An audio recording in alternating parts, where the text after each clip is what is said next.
So which Son of Man is Jesus referring to? Daniel. Daniel is looking at his vision. He's having a vision, and he sees God, the Father, the Ancient of Days, being worshipped on a throne. And then Daniel says something very interesting. He says, behold, verse 13, chapter 7, behold, I look in my night visions, and one like a son of man came on the clouds of heaven, as only God and divine being comes, and to him, that Son of Man, is given glory, authority, and sovereign power. Then it says, people of every nation and language served him. Stop. Who is the one who receives service in heaven? God. And yet here, the one who looks like a son of man, who has glory, authority, and sovereign power in heaven, came as God comes, is being served in heaven with a service due only to God by all people of every nation and language. And then it says his kingdom is one that will not pass away, and his dominion will never be destroyed. So the question is there evidence that Jesus rose from the dead?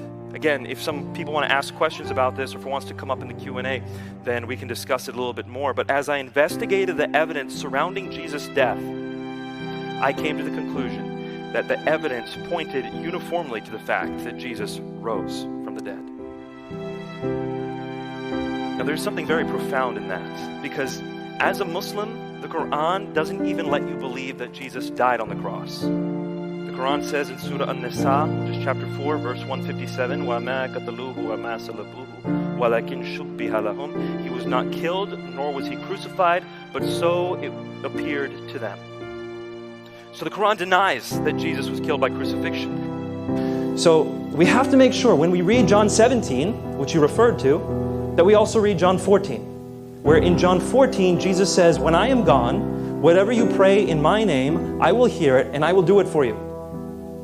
Jesus is saying, when I'm gone, so he's not there, he can hear people's prayers, so he has to be omniscient.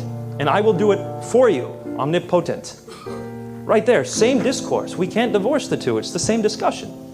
In the same way, we cannot leave out John chapter 1. When John writes his gospel, he expects everything that you read in there to be interpreted through his introduction. The introduction of John's gospel is vitally important.